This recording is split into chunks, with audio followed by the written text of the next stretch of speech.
Wait a minute. Okay. Bismillahirrahmanirrahim. Assalamualaikum warahmatullahi wabarakatuh. And a very good morning to everyone who joined us in our webinar session for today. Before we begin, allow me to introduce myself. My name is Miss Liana. I am a reference librarian from PJTI and I am your moderator for today's webinar session. So before we get started, allow me to give a quick overview of what today's webinar is about. As we all know, publishing is an essential part of academic life. However, the process can be very challenging and millions of article submissions are being rejected by journals each year. Although rejection is normal and often part of the journey, it can be reduced with the right knowledge and strategies. So today's session, we aims to help you to better understand the publishing landscape, especially the factors that influence a journal's decision.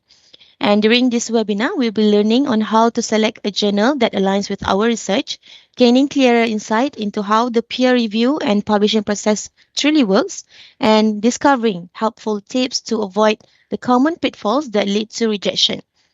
Also, we will explore available open access routes and learn how to increase the visibility, readership, and overall research impact of our publications. And we hope that what you gain today will support your current and future publication endeavors and can inspire more confidence in navigating this sometimes that challenging process. And now, let me introduce our speaker for today, Ms. Katie Peace, who is an Associate Director, Community Development, Asia Pacific for Taylor and Francis. She has more than 20 years' experience in the publishing industry globally. And through her experience, she has insights into the academic journals and books publishing processes and specializes in advising and guiding authors to produce the best publishing output. And she is happy to share her knowledge with us today with early career researchers and experienced academics in Asia Pacific looking to publish their work for an international market. So without further ado, I would like to invite Miss Katie to begin the session. Please welcome. Thank you, Liana, and thanks everyone for joining me today. I'm just going to share my slides. Let's just make sure that that's visible to everybody. Okay, yes, you can see it. Brilliant. So as Liana said, I'm Katie Peace. I'm the Associate Director for Community Development in Asia Pacific for Taylor & Francis. I've worked across both journals and books for Taylor & Francis and been in academic publishing for over 20 years. And all I really want for you today as part of this session is to make sure that you get the answers that will help you to succeed and have further success in your publishing journey. So do please ask questions and engage in the session. We're not a huge number. If you feel that you are able to put your camera on so that you feel kind of more engaged in the session, please do. No obligation. I know you might be having a bad hair day or whatever, but you know, it's sometimes quite helpful to just kind of take away that distraction that you know, being able to sort of switch off can do. I know we get fatigue for these types of webinars, so I will try and keep it a bit interactive. I'm going to ask you some questions. I'm going to ask you to contribute if you can. So put some thoughts into the chat. And if you can collaborate with me a little bit more, hopefully you'll find it a more enjoyable session. I'm going to speak for around an hour.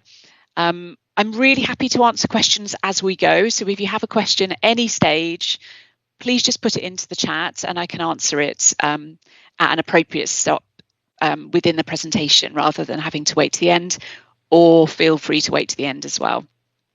So I'm based in our Singapore office. I look after Asia Pacific. I'm British originally, as you may tell from my accent, but I've lived in Asia for nearly 15 years now. So I'm just going to start with a quick poll. I said I was going to make you get involved, so I'm going to make you get involved straight away. Can you just please pop into the chat if there's one question that you're just hoping that I will answer during this session, you know, something that you think would be really helpful to know from a publisher's perspective about publishing, or a kind of pain point, something that you're like, oh, this is the thing that makes me frustrated. So if you have just a minute, pop it into the chat. I just would love to get a sense of kind of what questions you might have that you're hoping I will answer today. So I'll give you a couple of minutes just to pop something into the chat. Hello, thank you for putting your camera on. Lovely to meet you. So I'll give you a couple of minutes, just pop some questions in the chat, things that you're thinking, I really hope Katie will talk to this particular point. I had to open the screen so I can see the chat, which will help. Or you've got no questions at all. Well, hopefully I can get some questions, inspire some questions from you towards the end. I'll just give you 1 more minute. If you've got any thoughts of kind of what you hope to accomplish or to see from the conversation today, then please pop it into the chat.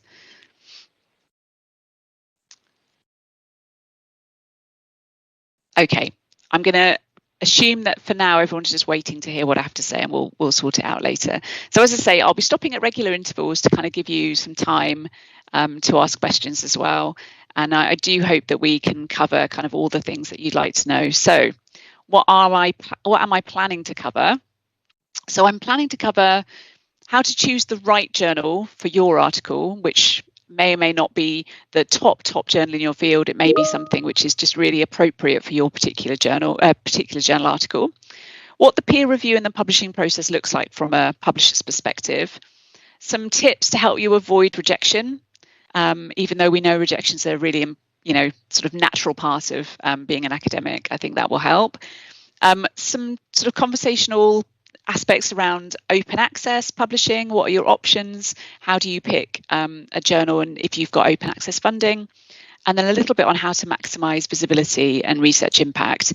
Because I've been working with Asia Pacific researchers for a really long time, very passionate about trying to make sure that when you do publish an article, you do as much as you can to give it that visibility and give it some some screen time in the world, because there are so many academics from other parts of the world, particularly places like America, where they're very good at telling people all about the research they've done. And I don't think we do a great job of that in Asia. So that's something I'm really kind of passionate to try and encourage. Okay, so to start with, what is the process? So essentially, when you're going through the process, you should be obviously starting with a set of research. You might have grant proposals, you've done preliminary analysis, you've got the background literature discussions with colleagues, you've got a mental idea of what you want that paper or content to be. And once you've got a rough outline of your paper, you should be ready at that point to start thinking about a journal. So you'll notice I haven't said finish writing the article and then choose a journal. We very much recommend that you start thinking about the journal you want to aim for during the process of writing, and actually before you even finish the article, to start thinking about it. And how do you go about choosing the journal? So again, I'm just going to ask a quick audience view. Oh, I see a question from an audience member. What should we include in a cover letter to increase our chance of getting accepted? Okay. So I will come to that when we go through the submission process. Thank you for adding that question in there. What are the best ways to find a journal to publish in? What are the normal things that you currently do when you're picking a journal to publish in? Have you had that experience, and what do you do in order to find a journal for your article currently? So again, just pop it into the chat if you have any thoughts on that.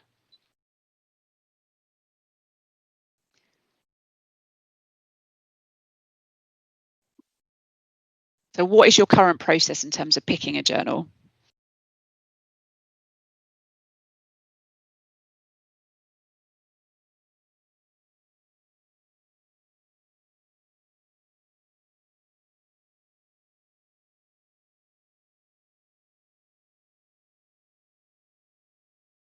I've got that Wednesday morning feeling. I was like, I don't know. How do I pick one? Okay, well, I'll tell you how to pick one. So in order to choose the right journal, there are a number of different things that you can do. And I want to start by talking about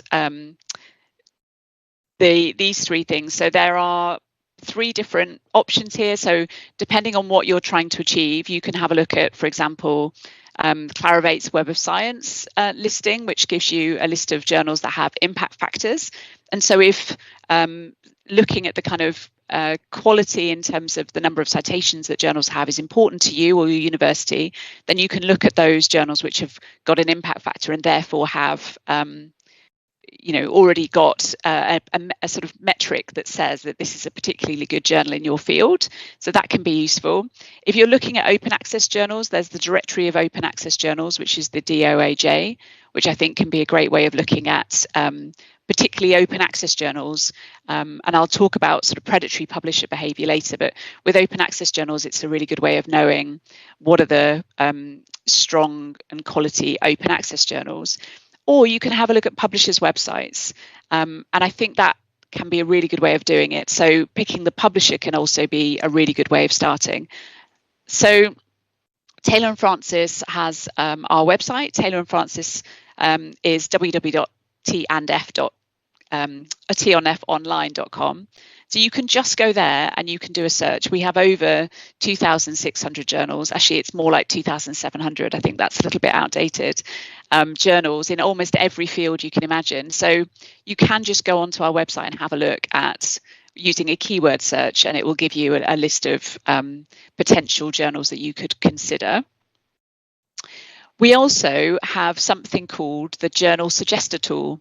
So if you're not sure, you can go into our website to the Journal Suggester tool, which there is a QR code at the bottom there, which you can scan and have a look at. And you just put the abstract of your article, if you've written it, or keywords for your article, if you haven't written your article abstract yet. And the Journal Selector tool will give you a list of suggested Taylor & Francis journals which would be helpful for your particular journal, so a particular article. So that can be a great way if you're not sure which journal. You know that Taylor & Francis is one of the top publishers in the world. You want to publish in a Taylor & Francis journal, but how do you actually go about it? So that's a great option if you're not really sure, or you want to just expand your understanding of what journals there are in your field within some of the top publishers as well. The other thing you consider is what do you already read and reference? So within your research, what journal papers from which journals have you actually been reading and consuming? I think that's the great way, because ultimately when you're writing a journal article, you want to have it published within a journal where you're adding to the conversation and adding to the kind of content that's been published in those journals. So it's really important then to think about the journals that you're already familiar with, the journals that you aspire to publish in that are exciting to you. So think about who you read, which journals you already read. And as I mentioned, you can look at indexing databases like Scopus, Web of Science, or DOAJ for journals in your field. And then I'm going to talk about some other ways that you can get to know those journals in a second.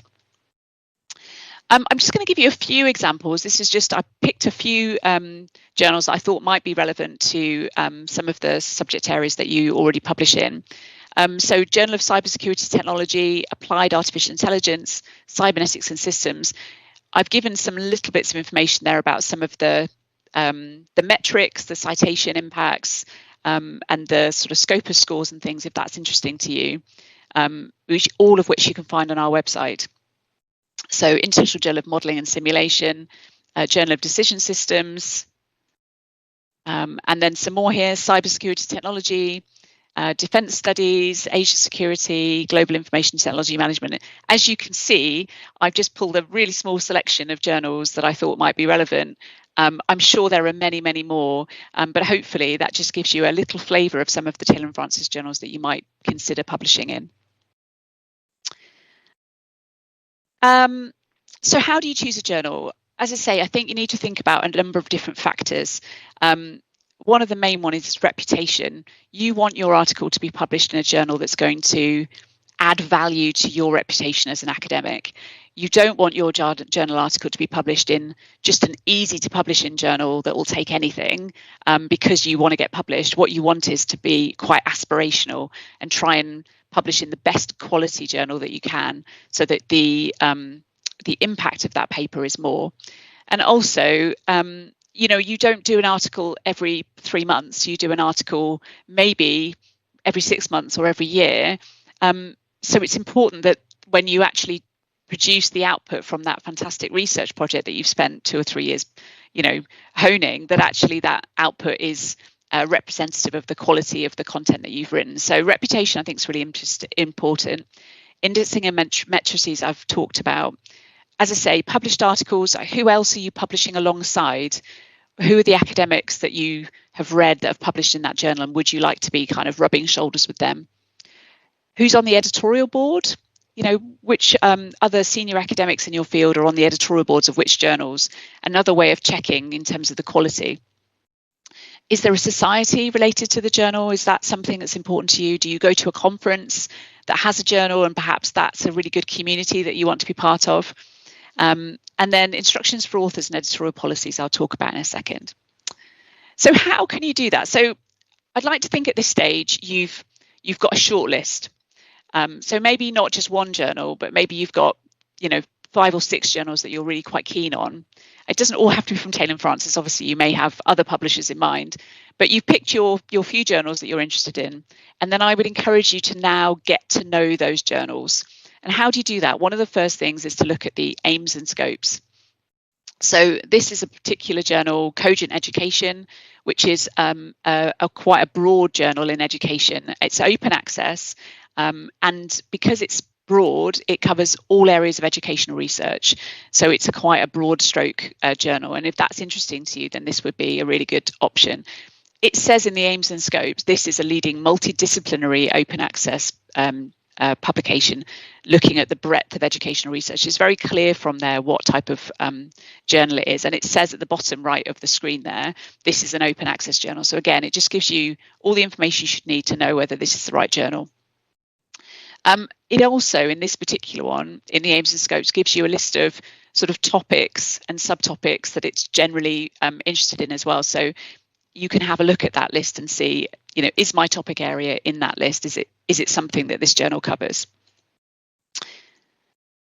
In terms of getting to know the journal, the other thing you might want to look at is whether, as I say, you've got articles and authors that you're already familiar with. So go and have a look once you've shortlisted, go and have a look at the journal, get to know it. Because ideally, if you are submitting to, let's say, this journal, Asia Pacific Journal of Education, you would cite and reference at least 1 or 2 papers from that journal when you write your article, because it's showing that you're a part of that community. And if you're not thinking about citing any of the content from that journal, perhaps it's not quite the right fit. So I'm not suggesting you just only cite things from that journal. We don't want any sort of gamesmanship here, but it's important, as I say, that you're familiar with the content. So do have a look at the articles and issues from the journal.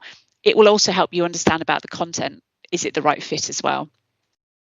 And as I say, have a look at the editorial board. Do you recognise the names on that editorial board? Are they from decent universities? Do you know some of those people?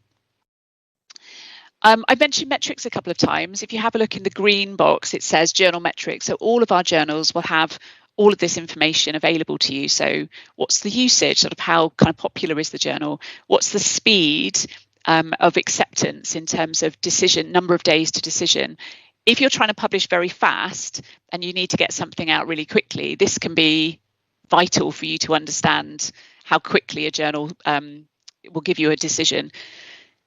Some of the really top journals that have a Q1 ranking, Impact Factor, for example, will perhaps have a very slow turnaround, or they've just, because they get so much submission numbers, they often find it quite difficult. So again, these are all things to consider when you're picking a journal.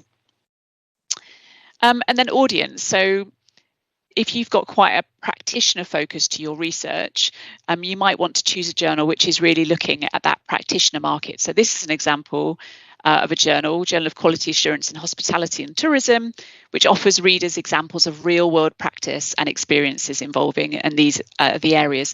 So again, if your research is quite practical in focus and you want to reach more of a practitioner audience, then think about looking for those types of factors when you're looking at the journal. And then the final thing to mention is about the author guidelines. So instructions for authors are written by each journal to tell you what type of articles they accept, what format they want it in, how long the journal article should be, what type of reference style. There's a whole load of kind of like a cheat sheet, if you like, of how do you submit to this journal and get it right? And if you ignore all of that and you submit a 6,000 word article for a journal that only accepts a 12,000 word article for a journal that only accepts 6,000 word articles, or you submit in the wrong format or the wrong reference style, then it's an automatic rejection.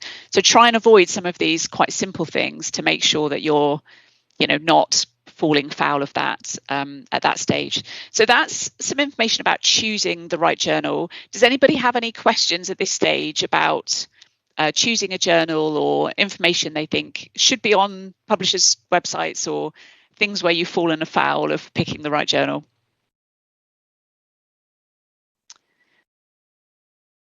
While you think about your questions, I'm just going to answer one of the questions that's come up in the chat. If our paper gets rejected, is it acceptable to revise and submit to another Taylor and Francis journal? Yes, absolutely. If you've had a paper rejected, you can revise it and resubmit to another journal. Actually, for quite a lot of our journals, when you get a rejection, we will also try and recommend some other journals that might be suitable for your article as well. So we do also try to help you deal with that rejection and find a home for your article in our publishing kind of school of different journals. So I would hope that you would be able to find a journal within Taylor and Francis to publish in. But I'll talk about dealing with rejection in a minute. It's important to also take on board the revision feedback that you've had from the journal you have submitted to. Okay, so now I'm just going to talk about, hang on. Oh no, that's just all the different things that are in the journal author guidelines, sorry. There's lots of information to consider in there. Okay, oh, well, that's actually useful, sorry. What I didn't say there was that it also tells you information about, for example, that they use a similarity check within the journal there, and we are starting to include more data sharing policies if the journal is expecting you to share your full data set, which is becoming much more common, and I think is great actually, because it's really important to be able to share that data so that other researchers can replicate and look at your content and see what you've done. But yeah, there's a lot of information there about policies for each journal. Okay, I'm going to talk a little bit about predatory publishing, because I think it's something that we all experience, and I think in Asia particularly, there are a number of predatory publishers here, and almost everybody I speak to within academia will say, oh, I get spam emails from certain predatory publishers all the time. And I think it's important that you as researchers understand how to avoid kind of falling into that trap. Predatory publishers do pose... Oh, sorry. Predatory publishers do pose a serious threat to researchers publishing the results of their work and the peer-reviewed medical literature itself. This one's coming from more of a medicine background. These publications differ from legitimate open access journals in that predatory journals subvert the peer review process for the sole purpose of financial gain with little evident concern for ethical behaviour. This is the International Society for Medical Publishing, a joint statement on predatory publishing, and I think it is a real concern. But unfortunately, with all the pressures for academics to publish again and again, it can be quite tempting when somebody messages you and says, great, join my special issue, or great, let me help you get published in this journal, as long as you can pay for it, to actually just go ahead and do that. And the problem can be that without realizing it, you can put your article in a journal which maybe isn't going to be equal to the quality of the research that you've done. So it's something to be careful of. So I can't tell you necessarily which publishers to avoid. I can tell you Taylor and Francis is a very ethical and strong research integrity publisher, but I can give you some suggestions of some of the sort of predatory behaviours, and there's a whole spectrum of these. So in terms of that high risk, so typical markers, you'll find that they perhaps skip the peer review or do peer review light, and they'll say, it's okay, we know that you're a quality academic, so we don't need to, go through the peer review process, which can sound great. Oh, brilliant, I can get my article published really quickly. That is generally a sure sign of somebody who's, a predatory journal. We want peer review, and I'll explain about peer review in a minute. We want peer review as academics because we want to have that critical feedback that makes us better, that makes our research more relevant and more impactful. I think somebody put in the chat, talk about hijacked or previously hijacked journal websites. And that's exactly one of the things, so mimicry of other journals or websites. So if you know there's a journal that you're aware of and you know the publisher, if there's anything when you go to the journal website and it looks quite strange, that maybe the cover doesn't look quite the way that you remember having seen it, or you're not really sure that the website's quite right, or the information, maybe the text on the aims and scopes looks like it's written by AI, or there's some sort of strange things, just find the journal publisher that you know that journal is published by and go through the link from the official journal publisher website. Or you can message the journal publisher and say, can I just check? I've had a look at your I've had a look at your website and it looks a bit suspect.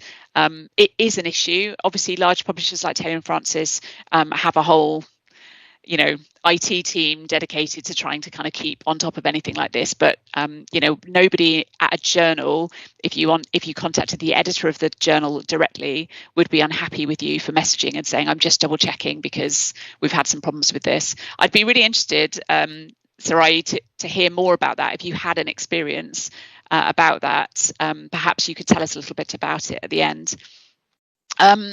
So as I say, editorial board, check that the editorial board is people you recognise. Have a little Google and see who those people are. Just because it's a list of names doesn't mean it's real people or that they actually have anything to do with the journal. So do have a look at that. And just do some basic checks, particularly if it's a journal you're not familiar with. I think that's one of the biggest things. Talk to people within the department, talk to people you know in your networks.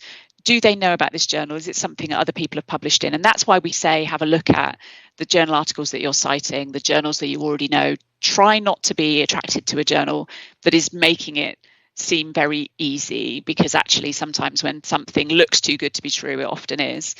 So if it's lying about its purpose and it's misleading you, then that's something to be careful of. Also, anything that says you can just pay to publish. We'll talk about open access in a minute, but ultimately open access is just a different way to publish your journal article.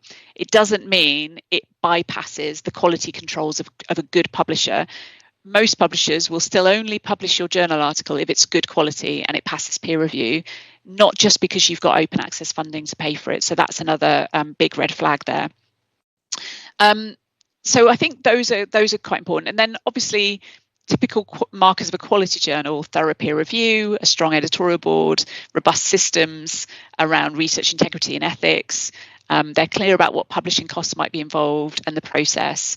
And then, you can see if publishers are in COPE, if they engage with research integrity and ethics.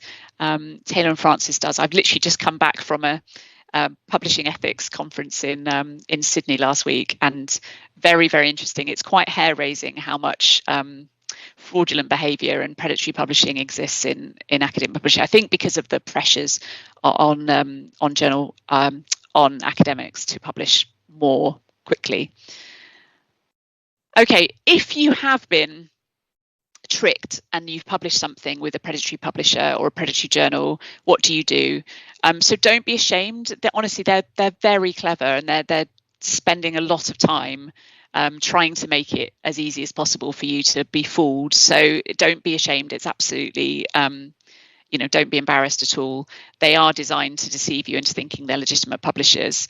Once you've become aware that it may be a predatory title, contact your institution, and they will help you to work out what to do. It could be that you need to get some legal advice.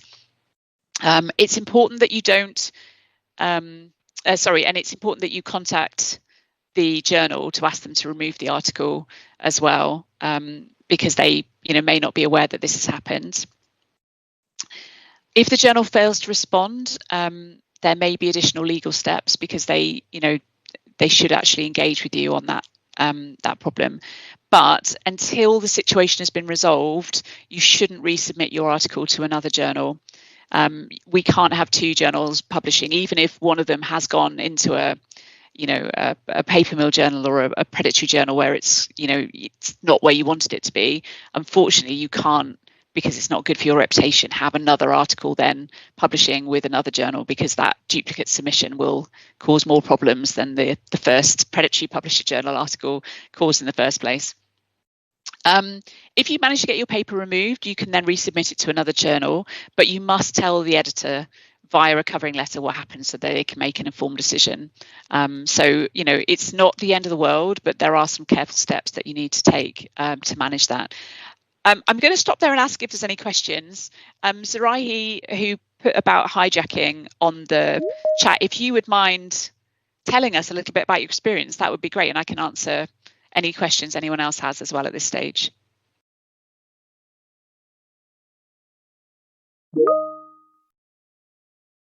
Oh, just sharing my experience in dealing with a clone journal. This is in the chat. There was a well-known clone journal whose website looked far more convincing than a legitimate one. It was both impressive and confusing. When the real journal's website appeared scam-like, while the cloned version looked much more trustworthy. Oh dear. Well, that's a bit of a failing on the publisher's part there. Did you know? Did you find out before you published in that article, in that journal, or how did you deal with that? I'd be interested to know.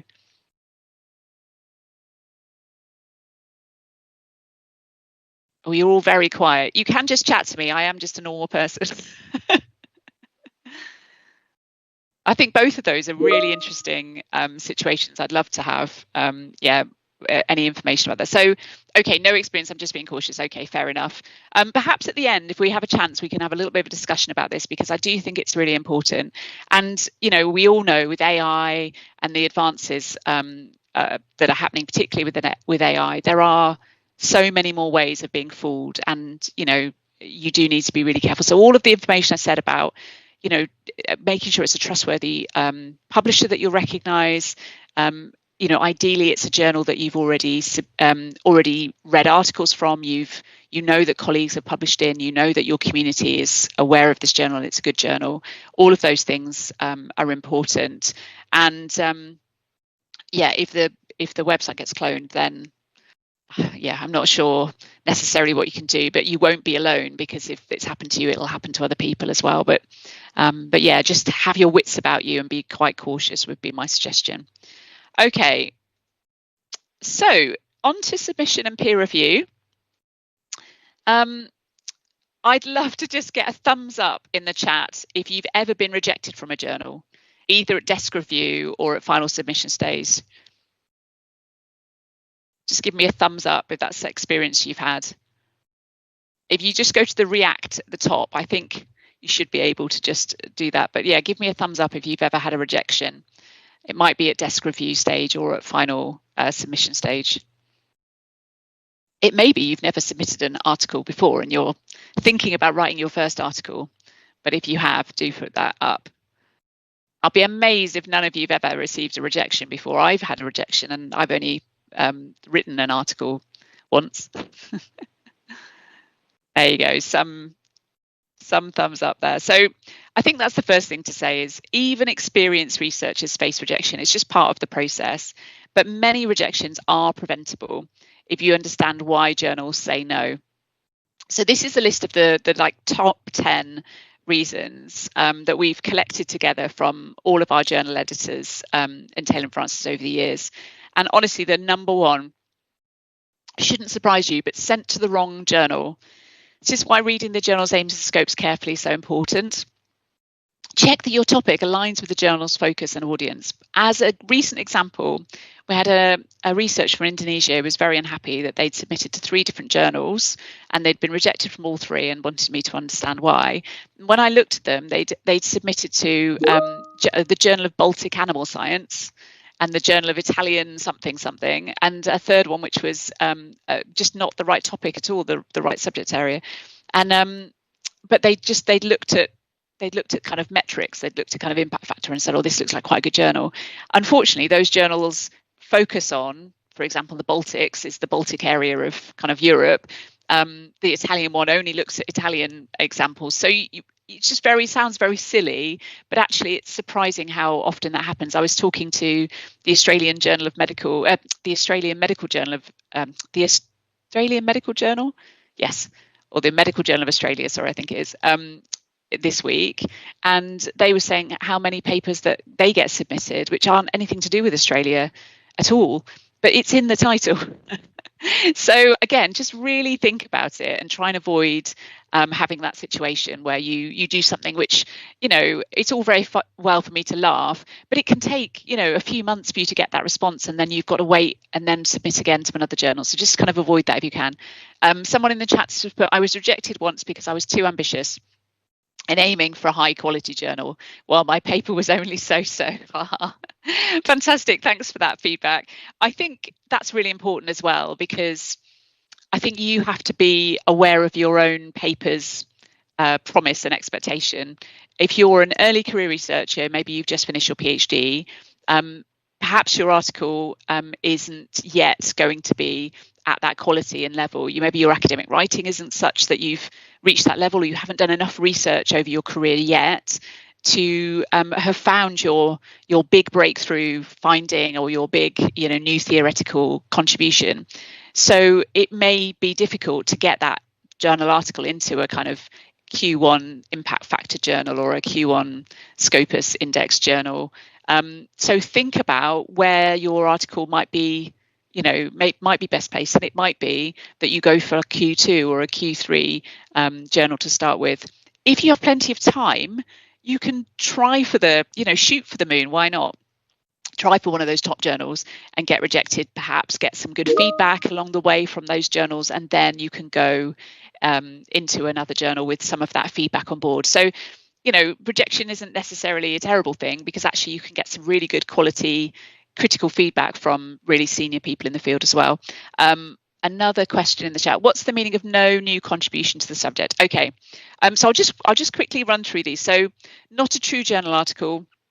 We have some things which might be like more of a report, or you're doing a book review, or there's all sorts of different types of articles you could be publishing that aren't necessarily going to be a fit for that journal. So all journals accept different types of contributions, and some, for example, will take conference reports, or they'll take scientific reports of interesting things that are happening in a field that aren't necessarily written as a journal article. So you need to make sure that what you're writing is going to be a fit for that journal.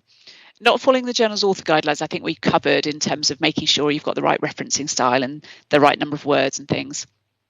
Poor regard to the journal's conventions. That could be the tone, the style. It could be a journal that only accepts qualitative papers or quantitative papers.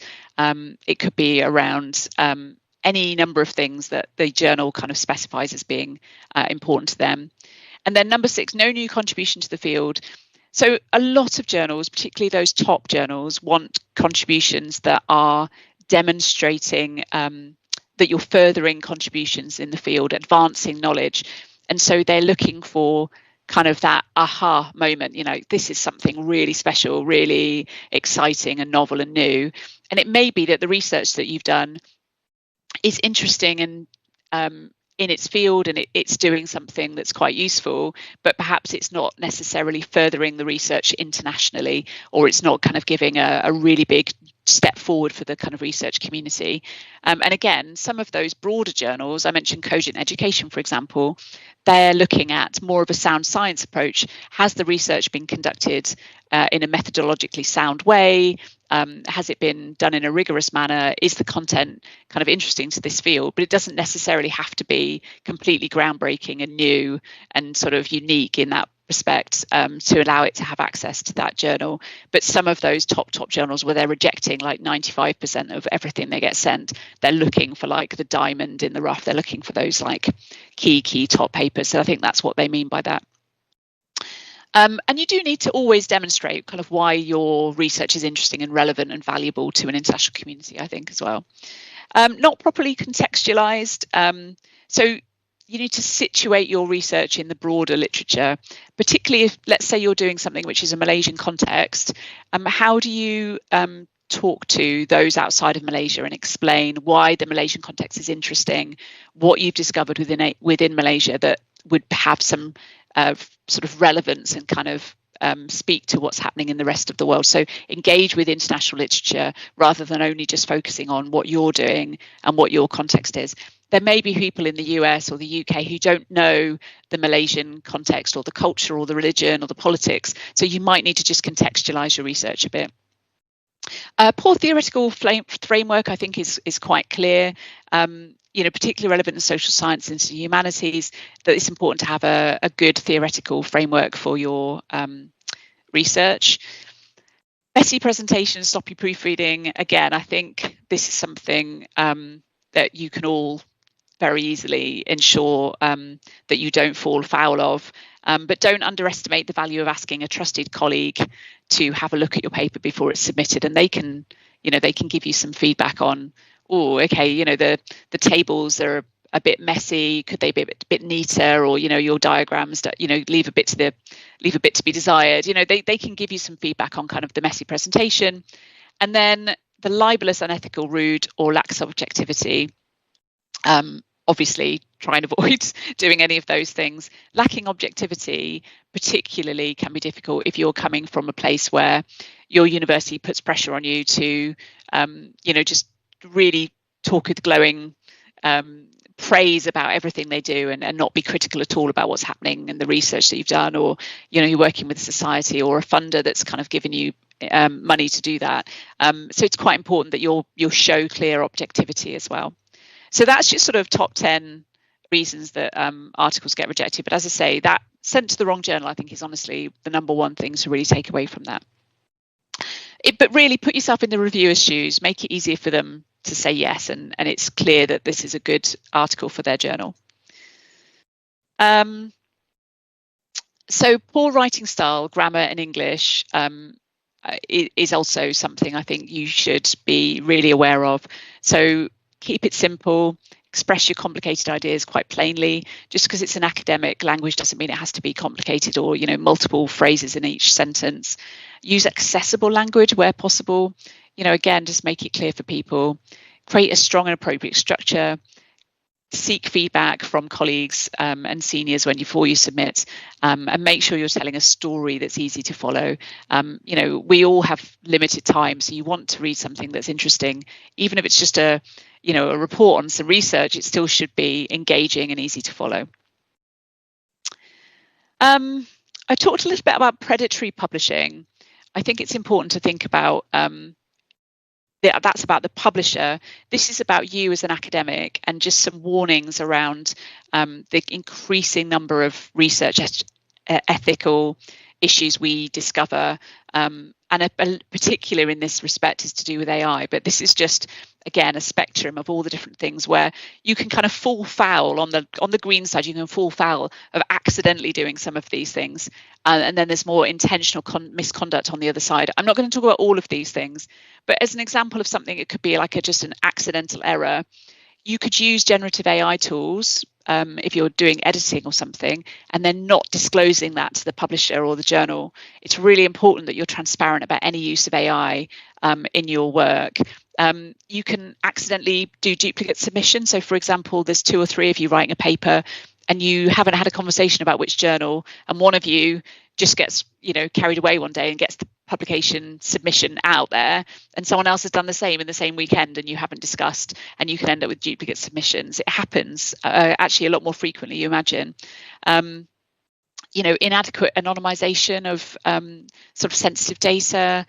There's all sorts of things. Text recycling. A lot of these things can be done without meaning to cause problems, but they can really damage your academic reputation and the reputation of your institution. So they're really important. And then in the middle, we'll talk about authorship in a minute, but obviously plagiarism.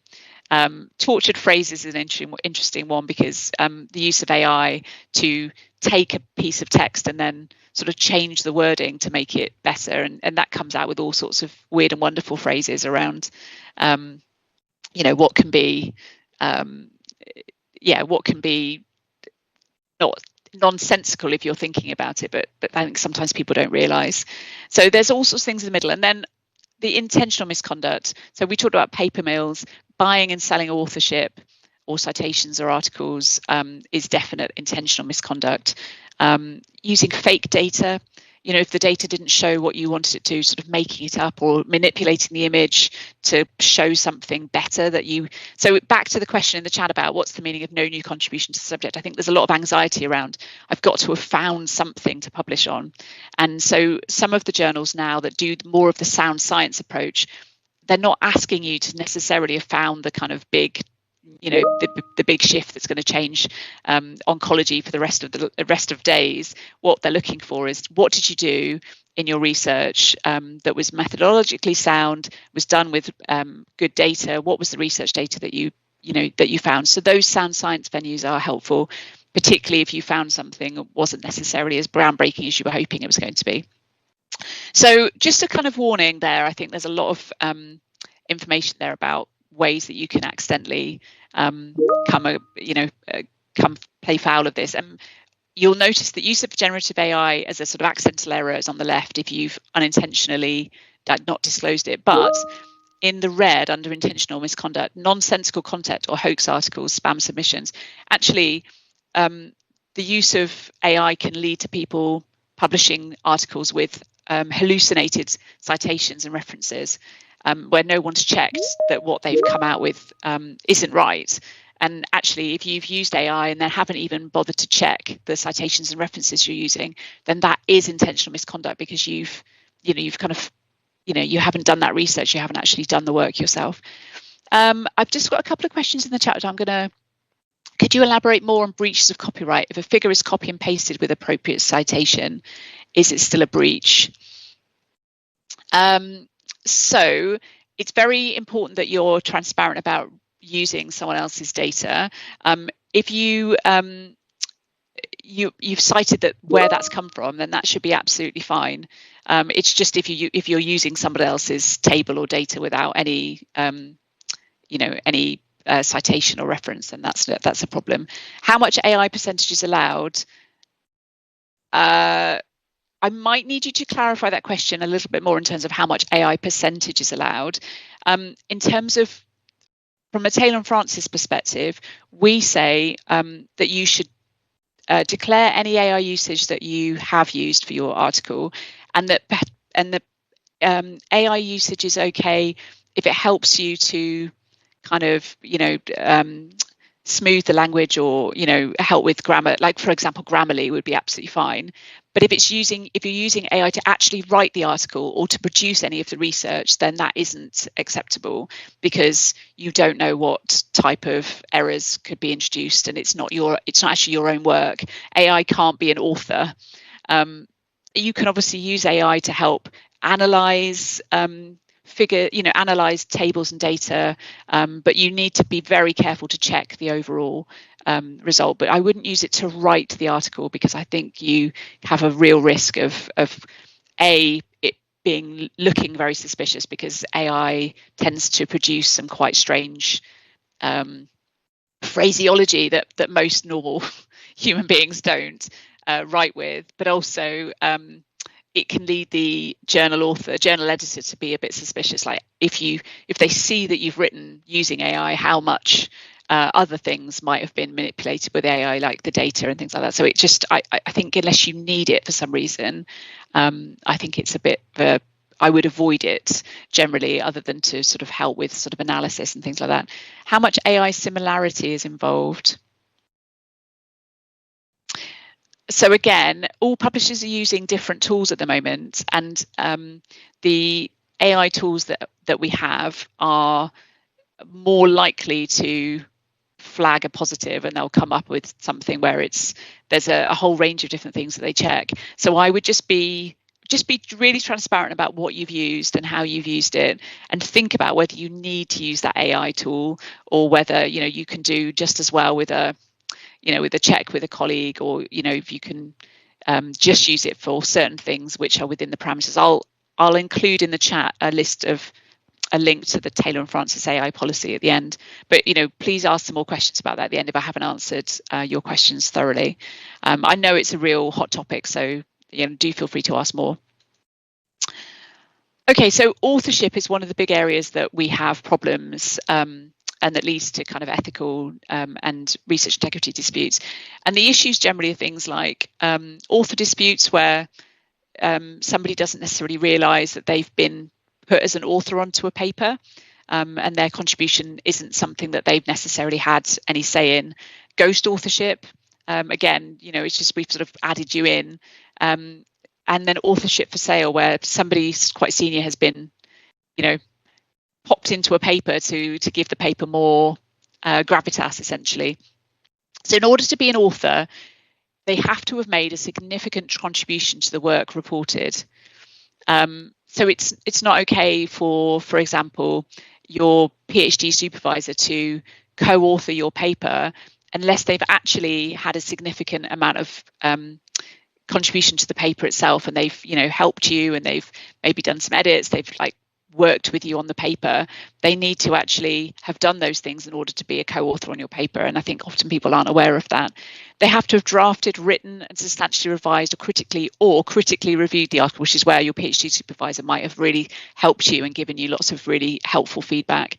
So you have to feel that they've actually played a significant role in improving and bettering that article. The authors all need to have agreed on the journal to which the article will be submitted. They have to have reviewed and agreed on the version of the article before submission, during revision, and the final version accepted for publication.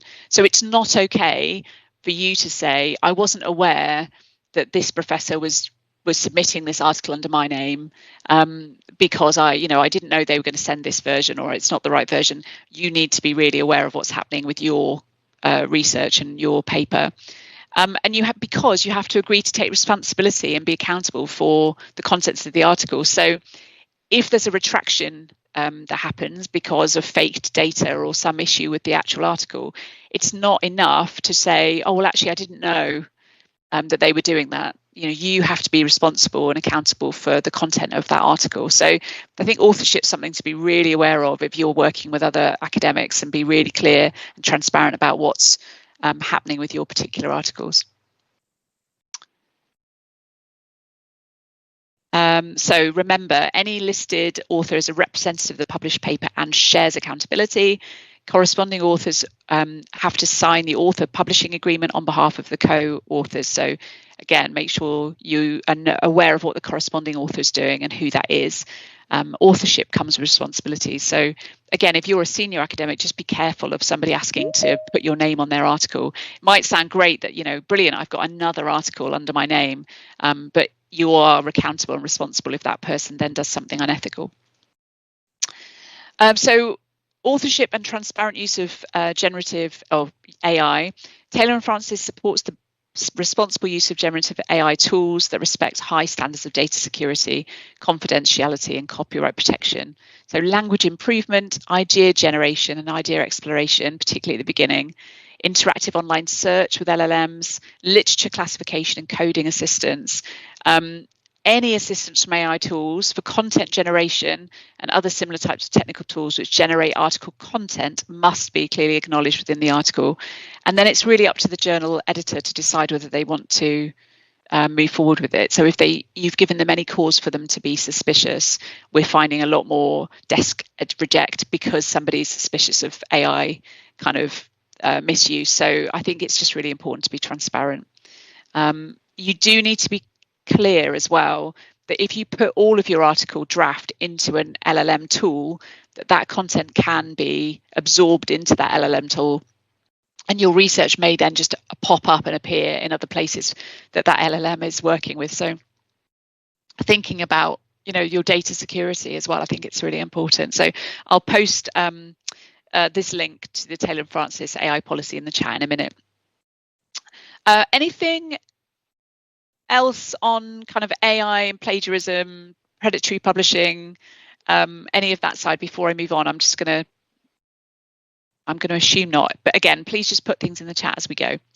Okay, we have an author services checklist on our author services website, which is great and gives you a checklist for you to make sure that you've done everything you need to do to make sure that your journal article gets accepted. It's quite a detailed process submitting a journal article, and so even small oversights can lead to delay in review or rejection. So one of the easiest ways is to use our checklist. So look at the journal requirements, check the paper fits with the scope, adheres to its formatting guidelines, word limits, and those types of things. Make sure you've included all the necessary elements. For example, make sure that you've put a clear title in, a clear abstract, you've got keywords, and any required sections asked for by the journal. For example, if they ask for a data set to be submitted, make sure you do that. Check the ethical and transparency requirements. Make sure you've given any data sharing statements, been transparent about any competing interests as well. So all of that is included in this checklist on our website. It's a great way of just double checking before you submit that you're giving your articles the best chance of success. Yeah, and then the final thing, this is just a sort of reminder of what's on that checklist really. Final thing is make sure that you include the correct anonymized version of your paper. So many times people they think they've got the right version and they accidentally submit the wrong one. Most of our journals are double blind peer review where they don't know who you are as an author, you won't know who they are as a reviewer, and if you accidentally leave identifying features in your paper, then it can make it a bit tricky for them, I think. Somebody asked about this, so duplicate submissions. You must make sure you only submit to one journal at a time, and declare originality upon submission. Partly because if you send it to more than one journal, it can often go to the same peer reviewers and you're just wasting their time. And we all know as academics that, our time is limited and it can be quite hard to get peer reviewers to review. If you then waste people's time, you can be quite sort of blacklisted in that journal's head or blacklisted in that editorial board member's head. And it's a small community, actually. The area that you publish in will definitely be quite a small community and people will remember these things. Just even if you're in a rush, just do one journal at a time, wait for the decision from the journal before you make a decision to go somewhere else. You can, however, ask some questions to multiple journals before submission. So if you've got questions and you want to ask the journal editor, then you can do that. That's absolutely fine. There are exceptions. So translations, if you've written something in Bahasa Malay, and you want to have it then published in English, you can potentially do that if there's a journal that accepts that. Data presented at conferences, you can often produce your journal article based on the content that's been presented at a conference. Normally not if it's then been published in a proceedings or it's been made available on a conference website, because most journals are very keen to have only the most the newest and the kind of the freshest content so that it gets the best citations. And again, anything like that, you need to be clear and transparent. So even if unintentional, duplicate submissions can lead to rejection, retraction, and as I say, you just don't want to tarnish your reputation as well. Okay, I've talked a lot about everything else, but peer review, why is peer review important? As a publisher, I think peer review is one of the most important services that we provide to the research community, because that quality control in a world of fake data, AI, and sort of self-publishing everything, what a big, strong academic publisher like Taylor & Francis can do is act as that kind of gatekeeper to quality, to trustworthiness, to authenticated data. So it's a really important role that we play, and you and your colleagues who peer review journal articles are a really important part of that. So after authors, reviewers are the lifeblood of any journal. 90% of researchers believe their last paper was improved through peer review. If it's going well, peer review should make your journal paper better. And gives it credibility and external validation and provides you with actionable feedback. So do think of peer review as an important part of the community that you're in within your kind of research community. So how does it work? For most journals, the article will come in to either an administrator or an editorial assistant who will take a look at the journal, have a look at things like, is it fit for scope? Has it got all of the checklist that I mentioned, all of the different elements? Is it missing keywords? Is it missing data? Is it missing an ethics statement? All of those things, which might lead to reject straight away. But they'll do a check to begin with. And then the editor-in-chief, which is what we mean by EIC there, the editor-in-chief will then assign it to go to either straight to the reviewers, or it will go to an associate editor who will then, for the bigger journals, will then sort of choose reviewers. So they will invite reviewers. For some journals, they end up inviting 10, 15, 20 people before they get some accepts.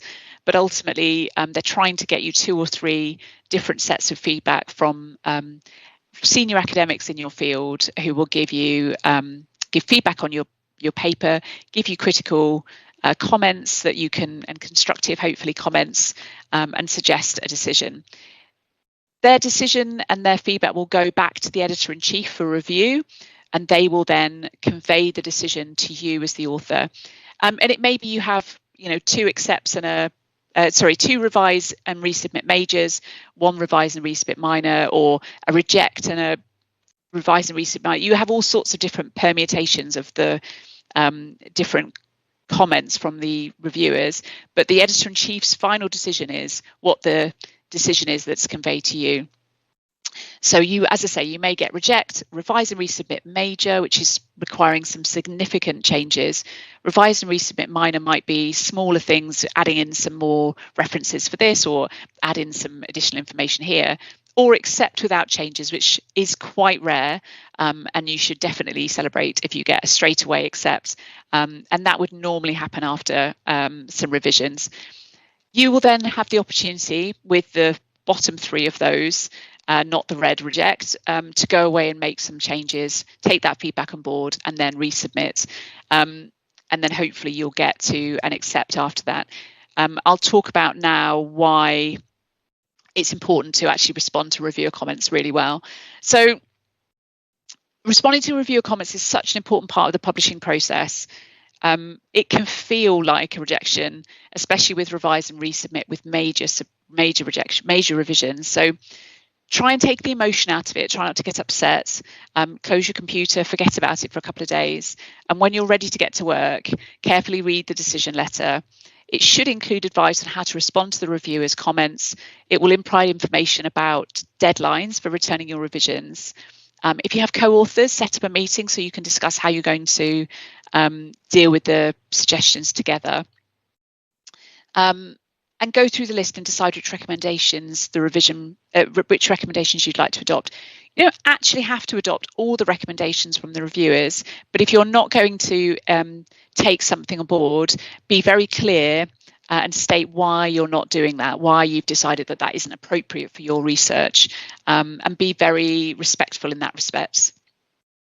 Where you've adopted the peer review recommendations, clearly detail what you've changed when you send it back, because it can be very maddening for somebody to have to try and work out what someone's done. So just make it very easy for them to see what you've changed, explain what's happened. Ideally, something like track changes works really well.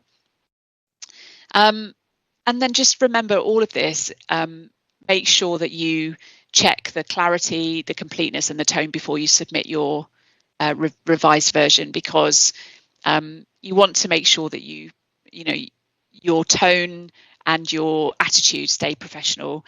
As I say, it's quite a small community, and you may wish to, even if you end up not ultimately getting an accept from that journal, you do potentially want that editor and that those reviewers to kind of work with you in the future. It's a small field, so just try not to burn any bridges.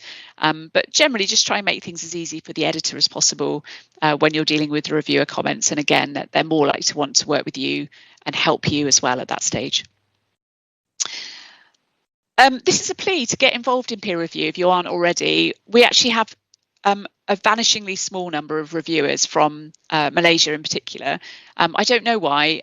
We'd really like to have more. So if you're interested in getting involved in peer reviewing for us, you can let me know. I'll give you my email address. You can, or I can send a message and you can sign up yourselves. But ultimately, we can do some matchmaking for you if you give us some details around kind of the journals that you're particularly working with or the keywords of your research. We can offer those as an option for some of our journal editors, because so many of the reviewing is done by, particularly in the West. And so I think there's a general sort of built-in bias there against certain Asian countries, because there isn't as many people familiar with those contexts. So it's really important. So do please consider that. We have various webinars around how to become a good peer reviewer, how to be an effective peer reviewer as well. So watch out for those Taylor and Francis sessions that come up as well. But it's a great opportunity to hone your skills. It's great visibility and career development. It's good networking, so you get to know what's happening in the field, and obviously you get to contribute to research integrity as well. So as I mentioned, we do workshops. You can register with journals. You can start by co-reviewing with one of your senior colleagues, and make sure you're as visible as you can and leverage your networks, so you can be invited as well, so people know who you are. Because generally when you speak to editors, they'll say, how do you expand your review panel? And they say, well, I just invite people that we know, or invite people I meet at conferences. So again, be visible, approach an editor if there's one at a conference, and just make yourself known and say, I'd be really interested in helping review for your journal. It's a great way to then potentially get to an editorial board position as well. Okay, nearly there. I know we're running a little bit over. So maximising your research's impact. Again, a real sort of pet peeve of mine is that so many academics, particularly in this part of the world, are very backwards in coming forwards about telling people about the research that they've done, and networking, using social media, and really pushing their visibility as much as possible. There are lots of very loud inner circle English speaking people out there who will tell everybody every small thing they've done. So please do consider, I'm sure you're very proud of the work you've done, so please consider all these different ways that you can help to push your own content out there into the world. How can people invite you to contribute to co-author an article, or be a keynote speaker, or be on an editorial board, or any of those things if you're not visible? So this is just some examples of ways that you can do that. So use social media to promote your article. LinkedIn is a really good one, or there's the various academic networking sites. Create a Google Scholar profile if you haven't already got one. That's a really fantastic way of people being able to search for, with keywords, people in their field. You can create a video abstract for your article, which is great, particularly if you're, not like me, if someone who's very keen with technology. If you can do a short video abstract, people just generally are much more interested in quick video content than they are in reading kind of vast amounts of text. Share your e-prints. When you publish an article, you will normally get some e-prints that you can send out. So just share those as much as you possibly can. Obviously presenting at conferences, and then making your article open access if you have the funds.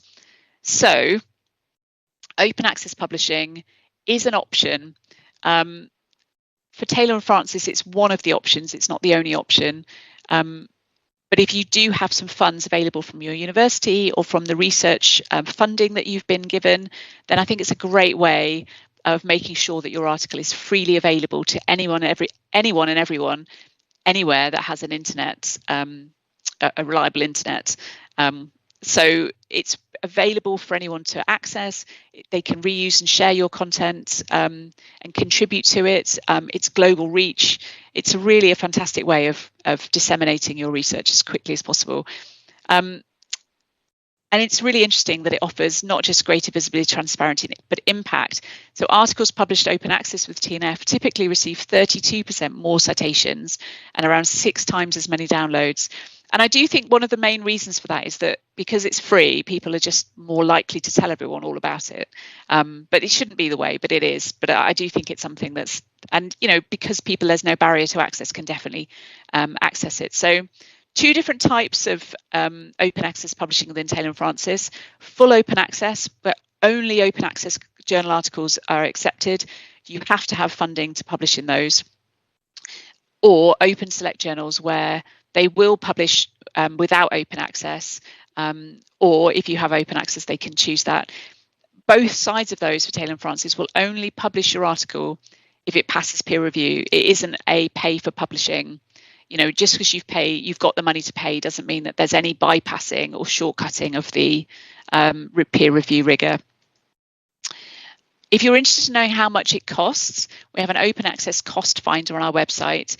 You can put in the journal and you can have a look at what the publishing fees are. So you just have an understanding before you go into it what sort of amount of money you're looking to have to pay for. So. And then just some resources. So Journal Suggestor tool, which I mentioned. I will circulate these slides to Miss Liana so she can send them to you afterwards. Web of Science, the Department of Open Access Journals, our website, and then Think, Check, Submit, which is a really great resource for looking at how to identify predatory publishers as well. This is our author services website. Everything I've spoken about today is available to download or kind of understand from there. It's a great resource, lots of, as I say, webinars that we do, lots of information that you can download, little videos that you can have a look at. So if you take nothing, you've switched off completely for the whole hour I've been talking, take a note of this, and then you can hopefully find out information there. Thank you so much for your attention. I hope you found that helpful. I'm available now for about 15 or so minutes. If you've got any questions, feel free to unmute yourself and just ask them, or put them in the chat, and we can have a look. And let me, while you're typing, I'll just have a look in the chat to see, did I cover? Okay, so right at the beginning, there was a question, what should we include in a cover letter to increase our chances of getting accepted? So not every journal wants or needs a cover letter. And ultimately, I think more important than the cover letter is about making sure that you adhere to the guidelines of the journal, and that you provide all the information that they ask in there. Most of them have an online submission system these days, and that you're as transparent as possible. So answer all the unasked questions. And you can do that in a cover letter if you want to do a cover letter, and you can say, you can be very clear about, if you've used AI, if you have an ethics policy, if there's any conflict of interest statements, all of those things, you can be really clear. But essentially, the most important thing is to answer the unasked questions in terms of why they should trust you as an academic, have done good quality research, show that you've thought about the journal that you're submitting to, you've tailored the article for the journals that you've chosen as your shortlist, you've read the aims and scopes, you've looked at the content, you've cited some articles from that journal, show them you've really thought about it. That is, I would have said, more important than the cover letter itself. Okay, any other questions?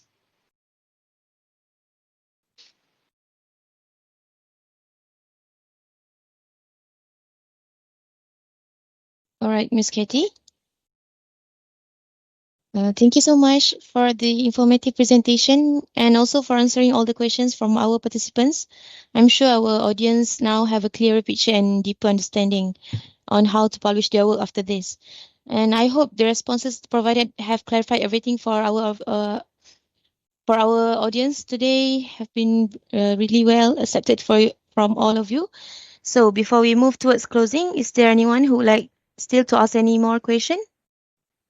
Please feel free to raise them now before we end our today's session.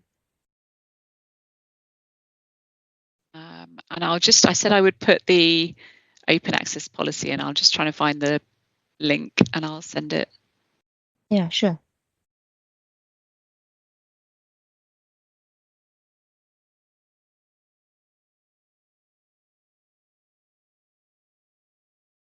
Oops.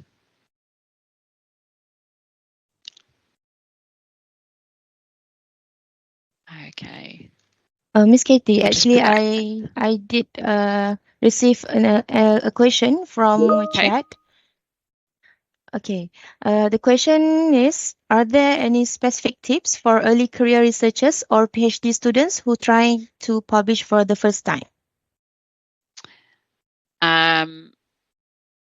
Absolutely. So I think if you're planning to publish for the first time, I think get as much support as you can from your PhD supervisor and your colleagues within the department, and just you're not in it alone. Ask as many people as much advice and kind of feedback as you can, because they will have done this before. They will know your work as well. Particularly your PhD supervisor should be able to give you advice and guidance on some of the suitable journals and things like that. I think, as I say, the most important thing is to start thinking about what journals you've already been starting to become quite familiar with when you've been doing your research, and think about those journals and start to have a look at them. Some of that research I said about looking at the aims and scopes, where you feel like there would be a good fit for your research. Is your research focused on Malaysia, for example, in which case it might be quite good to look for an Asia Pacific journal, or a journal which focuses quite heavily on kind of Asian context, because they're more likely to be interested in Malaysian context versus perhaps a journal which is very American dominated. And you can know that by, often they say American journal in the title, but often the editorial board will be very heavily weighted towards American, or a lot of the content's quite American, as an example. And again, look at the editorial board. Are there a number of Malaysian or Southeast Asian academics on the editorial board, which gives you a sense that they're, actually interested in engaging with the research that we're doing here in the region. So that's just an example. And again, looking at the kind of content that you're writing, the research that you're producing, is it very quantitative? Is it qualitative? In which case, looking at kind of what journals might be more willing to accept an article which is very heavily quantitative versus one that's qualitative. So I think the first thing I say is just to get as much advice and support from colleagues about how to begin. Pick some journals, and then when you're writing the journal article, write it for the journal, that in the same way as when you're writing a CV or a covering letter for a job, you would very much write your CV and covering letter for that job that you have in mind. Same thing with a journal. The journal wants to feel special and that you've actually really thought about them. So, making sure that you're potentially referencing those journal articles, and, really engaging with the aims and scopes and the submission guidelines, making sure that if it says 8,000 words, no more than 8,000 words, then you sticking to the 7,500. You just all of the things you can do to try and give yourself the best chance of success. And then also, if you're an early career researcher, then I don't know, your research might be cutting edge and really strong, and your PhD supervisor might say, I really recommend that you really aim high and go for a really, really top journal. Or they might say, because you're quite new and this research is still in development, perhaps you'd be better to aim somewhere in the middle and go for a sort of tier 2 journal. So I can't necessarily give you that advice myself, but I think it's something you could definitely get from the department and other colleagues that you meet. Anyone who works on an editorial board or is an editor for a journal have been an early career researcher and have written their first journal article many, many years ago for some of them. But if you approach somebody really respectfully and just with an open heart and a sort of open mindset in terms of wanting to understand and learn from them, then most people are very happy to give you some support and guidance as well. Good luck. It's not easy, but I'm sure you'll do brilliantly. All right. Thank you, Ms. Katie, for the very well explanation. So as you can see on the chat, in the chat box, Ms. Katie already shared the link to the AI policy, which you can visit and try to understand more. And if there's a question you would like to ask, you can ask straight away right now. If there's any concern that you may want to ask to Ms. Katie while we still have time. If there's no more question, then I will just close the session.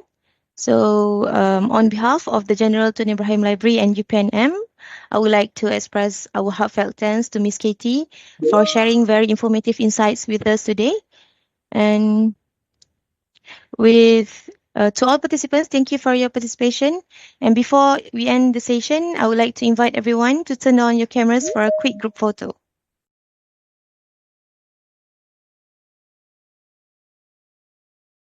Anyone? Can you open your cameras? Anyone? Cue mass panic. Yeah. Yeah. Everyone. Come on, we want to Not see your lovely ready? faces this morning. Yes, yes. I will give you some time to prepare yourself. Okay. All right. Anyone else who want to open your camera? Okay. If there's no more, I will take the picture now. Okay. Ready, everyone? Smile. 1, 2, 3. Okay. Wait a minute.